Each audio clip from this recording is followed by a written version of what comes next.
The forest was unusually quiet that morning. The mist clung gently to the treetops, and the only sound was the soft crunch of dry leaves under Ella's boots. She walked the same trail every Sunday, not just for the peace, but for the feeling that the woods somehow knew her. A few more steps in, and she paused. Something wasn't right. There it was, lying near a patch of ferns, small, fragile, and still. A bird. Its feathers were a brilliant mix of blue and rust orange, dulled slightly by dirt and trembling in the breeze. It was an Eastern Bluebird.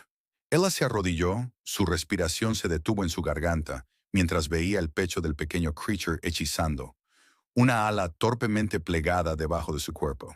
It was alive but hurt. She reached slowly, speaking softly. "Hey there, little one, it's okay. You're safe now." The bird didn't try to fly, just blinked once, as if understanding. Ella gently lifted it, using the scarf around her neck, wrapping it like a cradle. It was so light it barely felt real back home. Her small cottage, nestled at the edge of the forest, was warm and quiet. She prepared a soft box with a towel and placed the bird inside, then dimmed the lights. Her hands moved with care, every action slow, calming. A dropper of sugar water touched the bird's beak. It sipped, barely, but it was a start. That night, she stayed up researching avian injuries, recovery tips, how to ease stress for wild birds. Her phone sat untouched. The world outside faded. This little life had become her entire focus. As she listened to the quiet breathing of the bird, she whispered, "You're going to be okay. We'll heal together." The wind brushed against the window, and somewhere in the forest, the world waited, watching morning sunlight spilled softly through the curtains, casting a warm glow across the room. Ella stirred from the armchair where she had dozed off, still wrapped in her sweater from the night before. Her eyes immediately turned to the box on the table. The little bluebird was still there, eyes closed but breathing steady. She moved gently, not wanting to startle it. With a bowl of warm water nearby, she dampened a cloth and began cleaning its feathers. The bird twitched slightly but didn't resist. The dirt and tiny specks of dried blood came off slowly, revealing more of its brilliant blue hue. "There you are," she whispered with a smile. "You're beautiful." Over the next few days, her cottage turned into a sanctuary. Ella's soft voice filled the space as she spoke gently to the bird, telling it stories, humming old folk songs, even letting soft nature sounds play in the background, trickling streams, distant thunder, rustling leaves. The calming rhythm seemed to help both of them. She named the bird Sky. Sky's strength began returning little by little. He started turning his head more, opening his eyes wider, even pecking softly at the spoon Ella used to offer crushed berries. But the wings still looked painful, tucked too tightly against his body. She knew it might take weeks to heal. At night, Ella would light a small candle and sit beside him, sketching in her notebook. The quiet moments filled her with something she hadn't felt in a long time: purpose. Her life had once been noisy and rushed. City job, constant calls. But this slow, mindful care was different. Healing wasn't just for Sky now. It was happening inside her, too. One evening, as she was changing his towel bedding, Sky let out a tiny chirp. It was faint but clear. Ella froze. "Did you just talk to me?" she asked with a grin. She knew then this wasn't just about rescue. It was the start of something deeper. He had begun hopping gently inside the makeshift enclosure she built from smooth wood and mesh, set by the window so he could see the trees he once called home. Ella kept her days quiet, slow, intentional. She would speak softly while preparing meals or brushing her fingers along the herbs drying on the windowsill. She brewed chamomile tea and sometimes placed the cup near Sky's box, letting the calming scent drift through the air. The cottage had become more than a shelter. It was a space filled with trust. One morning, as Ella opened the window slightly to let in fresh air, Sky tilted his head, alert. His feathers fluffed just a little more than usual, catching the light.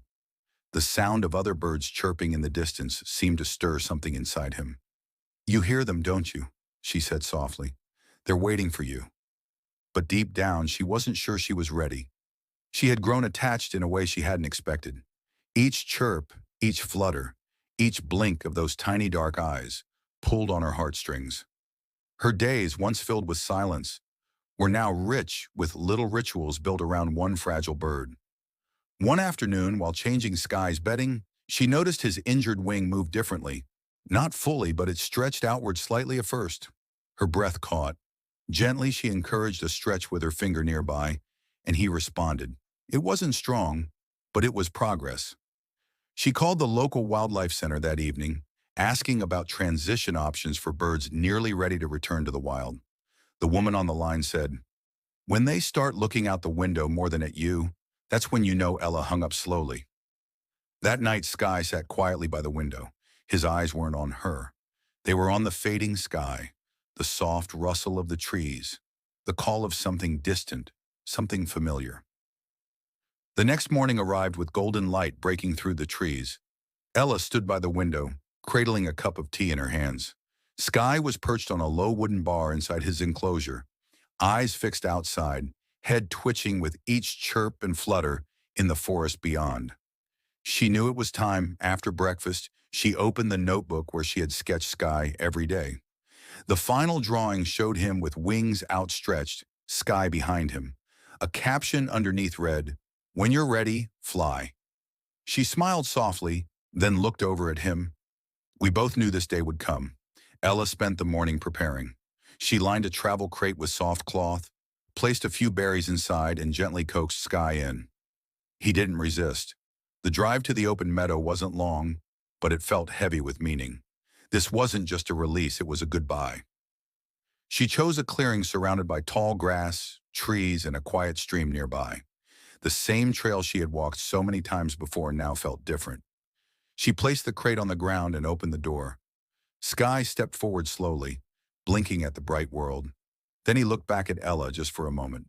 No chirp, no sound, just understanding. He hopped out, wings twitching, one beat, then another. His body lifted just a foot off the ground before dropping gently into the grass. Ella held her breath. Again he tried, this time higher, a short flight to a nearby rock. Wobbly, but real. Her eyes welled with tears. "You're doing it," she whispered, and then he took off, wings wide, body steady. Sky soared toward the treetops. Not high, not fast, but free. Ella laughed through her tears, hands clasped over her heart.